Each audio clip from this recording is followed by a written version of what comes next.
अस्सलाम वालेकुम। दीनी बातें विद अदीना में आप सबको खुश आमदीद। तो नाज़रीन, हम आपके सामने हज़रत आदम अलैहिस्सलाम से लेकर नबी करीम सल्लल्लाहु अलैहि वसल्लम तक जितने नबी इस दुनिया में आए हैं और जिनका ज़िक्र कुरान हकीम में मौजूद है, उनके बारे में आपको बताएंगे। तो हम शुरुआत करते हैं हज़रत आदम अलैहिस्सलाम से।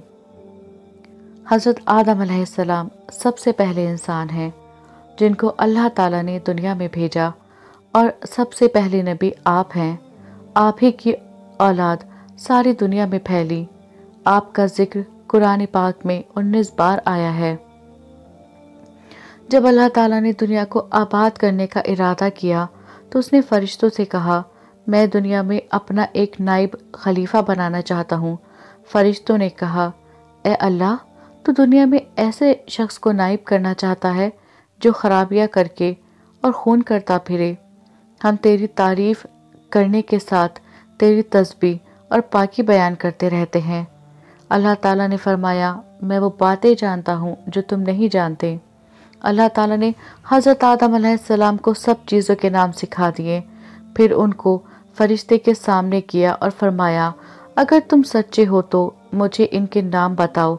उन्होंने कहा कि तू पाक है, जितना इल्म तूने हमको बख्शा है इसके सिवा हमको कुछ नहीं मालूम। फिर अल्लाह ताला ने फरिश्तों को हुक्म दिया कि तुम आदम अलैहिस्सलाम को सजदा करो, तो वो सब सजदे में गिर पड़े, मगर शैतान ने सजदा नहीं किया। इसका जिक्र पहले भी आया है।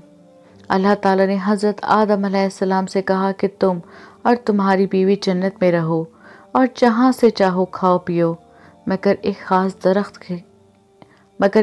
दरख्त के मुतालिक हज़रत आदम अलैहिस्सलाम को मना कर दिया कि उसके करीब भी न जाना, वरना तुम भी जालिमों में से हो जाओगे। इस तरह अल्लाह ताला ने हज़रत आदम अलैहिस्सलाम का इम्तिहान लिया कि देखें कि हमारा कहना मानता है या भूल जाते हैं और शैतान के बहकावे में आ जाते हैं।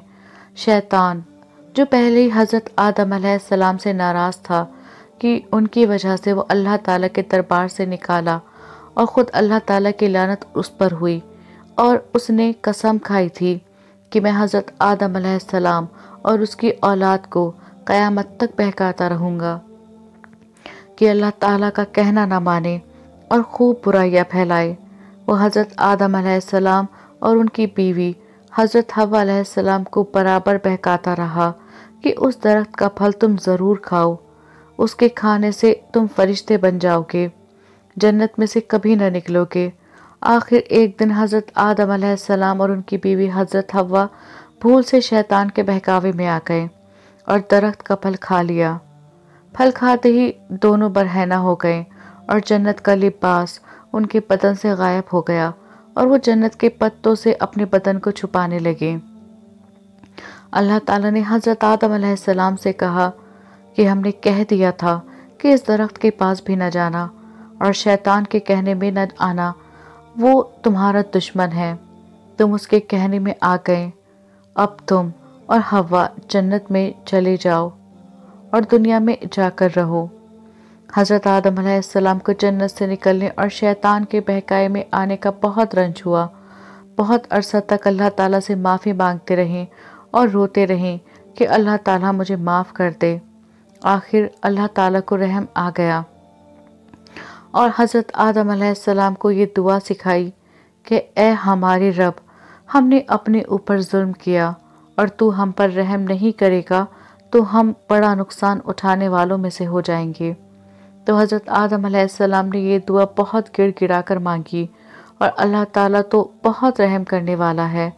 जब कोई बंदा गुनाह कर लेता है और सच्चे दिल से तौबा कर लेता है कि ए अल्लाह, ये गुनाह तो मुझसे गलती से हो गया, आइंदा ऐसा ना करूँगा, तो वो माफ़ कर देता है।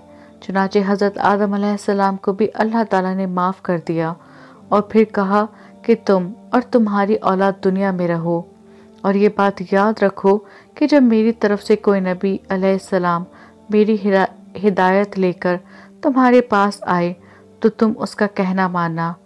जो मेरे भेजे हुए नबियों का कहना मानेगा उसको फिर ना कोई खौफ होगा ना कोई गम होगा। اور جو لوگ میری نبیوں کی بات کو نہیں مانیں گے اور ہماری آیتوں کو جھٹلائیں گے وہ دوزخ میں جائیں گے اور ہمیشہ اسی میں رہیں گے۔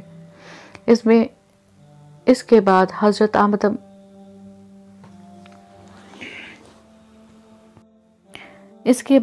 آدم علیہ السلام اور حضرت حوا علیہ السلام دنیا میں رہنے لگے، خوب جی لگا کر اللہ کی عبادت کرتے۔ ان کی بہت سی اولادیں ہوئیں، دنیا میں سب جگہ آباد ہوتی رہیں۔ حضرت آدم علیہ السلام اپنی اولاد کو یہ بتاتے رہیں کہ تم کبھی شیطان کے بہکاوے میں نہ آنا، وہ ہمارا دشمن ہے اور ہم کو بری باتوں کے لیے بہکاتا ہے۔ ہمیشہ اللہ کی عبادت کرنا، سچ بولنا، کسی پر ظلم نہ کرنا، ایک دوسرے کے نیک کاموں میں مدد کرتے رہنا۔ آخر کار حضرت آدم علیہ السلام 900 سال زندہ رہ کر وفات پا گئے۔ قابیل اور حابیل۔ قرآن مجید میں حضرت آدم علیہ السلام کے 2 بیٹوں قابیل اور حابیل کا ذکر ہے، اور ہم تم کو سناتے ہیں کہ حضرت آدم اور حوا علیہ السلام سے بہت اولادیں ہوئیں۔ انہی میں سے 2 بچے قابیل اور حابیل تھے۔ قابیل بڑا لڑکا تھا لیکن یہ ماں باپ کا کہنا نہیں مانتا تھا۔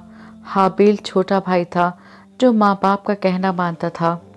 اکلیمہ ایک لڑکی تھی جسے قابیل شادی کرنا چاہتا تھا، مگر حضرت آدم اور حوا علیہ السلام اس کی شادی اپنے چھوٹے بیٹے حابیل سے کرنا چاہتے تھے جو نیک اور شریف تھا۔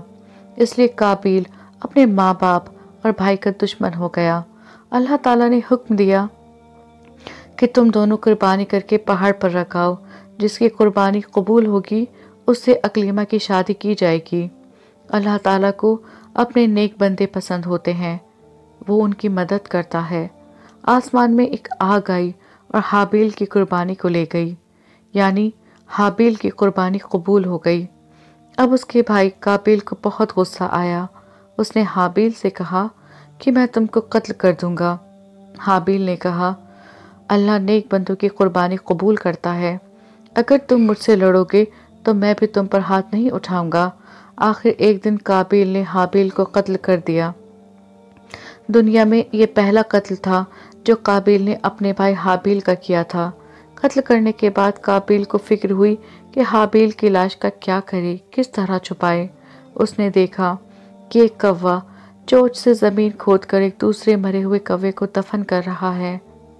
تب اس نے بھی اپنے بھائی حابیل کو زمین کھود کر دفن کر دیا اور خود جا کر آگ کی پوجا کرنے لگا۔ حضرت آدم اور حضرت حوا علیہ السلام کو بہت رنج ہوا۔ قابیل اور حابیل دونوں بھائیوں کے جھگڑے سے ہم کو سبق لینا چاہیے۔ ہمارا حقیقی بھائی یا مسلمان بھائی اگر ہم پر زیادتی کرے تو بہتر یہ ہے کہ ہم صبر کریں اور اپنے بھائی پر ہاتھ نہ اٹھائیں۔ قابیل نے اپنے بھائی کو قتل کیا، قیامت تک لوگ اس پر لعنت کرتے رہیں گے اور آخر میں اللہ کے عذاب کا مستحق ہوا، اور قابیل کو قیامت تک لوگ اچھا کہتے رہیں گے اور وہ جنت کا وارث ہوا۔